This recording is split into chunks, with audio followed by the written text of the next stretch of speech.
लांजीगड़ block बातेलिमा panchayat बसी निज पंचायत को भल रास्ता नथिबा जोगु वर्ष वर्ष धरी प्रशासन निकट में बारंबार अभियोग सत्वे प्रशासन न शुणा जोगु बेतलिमा ठारू नियाली संजोग करथिबा मुख्य रास्ता अवरोध होईछि जहा फल मुख्य रास्ता रे प्राय 7 घंटा काल यातायात संपूर्ण भाव में ठप हो जायतिला। खबर पाई बातलिमा सरपंच करुणा माझी घटनास्थल में पहुंची बुझासुझा करने पर यातायात स्वाभाविक होता। पंचायतवासी अभियोग अनुसार बातलिमा पंचायत 4 गोटी वार्ड रास्ता संजोग करथिबा बेले बातलिमा नियाली, बातलिमा कंसारी, बातलिमा सिंधी बाहिली, बातलिमा लांजीगढ़ संजोग करथिबा आरडी रास्ताटी वर्ष वर्ष धरी शोचनीय अवस्था पड़ रही जहाँफल पंचायत को आंबुलांस जावा कष्टकर हो पड़ता बेले गुरुतर रोगी गर्भवती और प्रसूति महिला को डाक्तरखाना नेबा संभव होना जहां नहीं ब्लॉक जिला प्रशासन और राजनेता निकट में बारंबार अभियोग पर कौन सुफल मिल नाला जहाँपाई गतकाली सकाल 8 घटिकार अपराह 2टा पर्यंत बातलिमा ठारू नियाली संजोग करथिबा मुख्य रास्ता अवरोध होता। यह फल मुख्य रास्ता रे प्राय 7 घंटा काल यातायात संपूर्ण ठप हो जाता। आगामी 7 दिन मध्य प्रशासन पक्षर कौन पदक्षेप न नेले राजरास्ता को ओह्लाइबा सहित ब्लॉक कार्यालय धारणा देवा सह जिलापाल को साक्षात करी बातलिमा पूर्वतन सरपंच धनु माझी, वार्ड मेंबर भगवान पात्र, पूर्वतन समिति सभ्या बासंती सामल, निर्मल सामल, मुरली नायक, रोमियो रंजन सामल प्रमुखों सह पंचायतवासी चेतावनी दी। बासंती सामल आज कहीं रास्ता रोक रास्ता कहीं अवरोध कर रास्ता कहते खाली गेटिक थुआ कि ना जावाक रास्ता ना गाड़ी घोड़ा जापर नहीं लोक जदि ज्वर बेमार पड़ते मेडिकल टे जापना कि रास्ता बंद कर आम चाहूँ केमी आम रास्ता हो पानी आमको सुविधा दि जाऊ आमी बातलिमा टे उन्नति कर चाहूँ। मोर ना हूँ मुरली नायक, मुई बातलिमार बासिंदा अटे। आम बातलिमा आज रास्ता अवरोध करवा माने होची आम ग्राम पंचायत को 4टी रास्ता संजोग होती एपटे बातलिमारू लांजीगढ़, एपटे बातलिमारू मुनिगुड़ा, इे बातलिमारू अंबादला, इे बातलिमा नियाली देकर चंपादेवीपुर भारी कर विश्वनाथपुर जावाक रास्ता अच्छी। ये 4टी जगह रास्ता जिते शोचनीय होती न कहले चले। आमर बातलिमा स्कूल को पिला आसुँच बोरिंग पद टूरीगुड़ू आसला बेल रास्ता जमी होती पिला तो डर मार्क रास्ता डर मार्क स्कूल भी आइबार ना।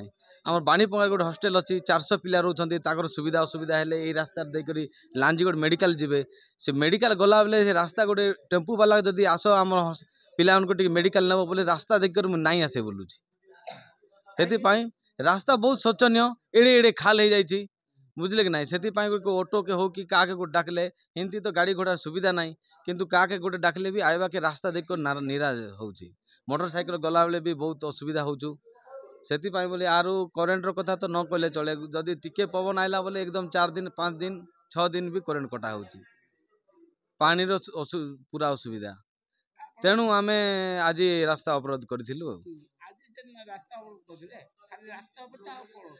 नहीं रास्ता आमर पानीय जल तापरे आमर इलेक्ट्रिक समस्त गोटे वार्ता जाऊ बोली आम सब लोक सब बातलिमा ग्रामवासी सब करथिले पंचायतवासी करथिलु। मु निर्मल सामल आज रास्ता का बातलिमा पंचायत कवरेज कर रास्ता अवरोध करिवार मुख्य कारण होची आमे बातलिमा ग्राम पंचायत अधिवासी भारत वर्षर संविधान कथाटा टिके चिंता करी अवरोध कलु।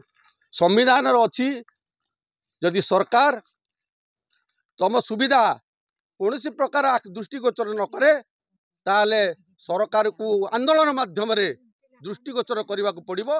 तेणु आज रास्ता अवरोध करिवार मुख्य कारण होची बातलिमा ग्राम पंचायत एभली गोटे पंचायत जहाँकि कलाहांडी एवं रायगढ़ बॉर्डर पोजिशन रे अच्छी। कलाहांडी जिला लांजीगढ़ ब्लॉक बातलिमा ग्राम पंचायत टी एभली अवस्था अच्छी जे ना एठी सरकार दृष्टिगोचर दौची ना पाखे गोटे शिल्प अच्छी सी भी नजर दौची। पानीय जलर जो माने अवस्था लोक ट्यूबवेल टे पा पाऊन खरा दिन जो पानी पाइप सिस्टम भी अच्छी घड़घड़ी चढ़चड़ी रे लाइन कटिगले 3 दिन 4 दिन बीती जाऊँगी सी पानी टिके दे पारुना। तेणु पानीय जल स्वास्थ्य गमनागमन सबु क्षेत्र में आम अवहेलित ये रास्ता रास्ता अवरोध करूँ। आसंता काली 7 दिन भितर यदि सरकार न शुणे पाखे थिबा गोटे वेदांत शिल्प सी जदि न शुणे ओडिशा सरकार जदि न शुणती ताले ए रास्ता अवरोध काली जीव ब्लॉक ऑफिस की जिला ऑफिस की वेदांत गेट को जदि 7 दिन भितर तुम न शुण ए बातेलिमावासी बातेलिमा ग्राम पंचायत हरिजन आदिवासी सर्वसाधारण समस्ते जाई Vedanta gate block gate collector gate रे आंदोलन करेंगे निजर दाबी अधिकार साब्यस्त करने।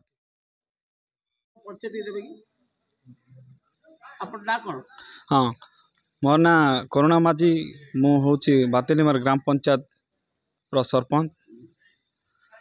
तो आज रास्ता अवरोध करवार कारण होचे तो मते आगु मते देइथिले पंचायत को प्राय मते मीटिंग रे मते अभियोग देइथिले लेखा भी देइथिले तथापि मु से अभियोगटा ब्लॉक रे देइथिली जिलापाल को भी देइथिली ग्रीवेंस रे जोटा जते हेतिला माने 2 थर मुई देइथिली तथापि एबे पर्यंत किछि ऑप्शन नाही माने किछि काम हेई पारे नाही।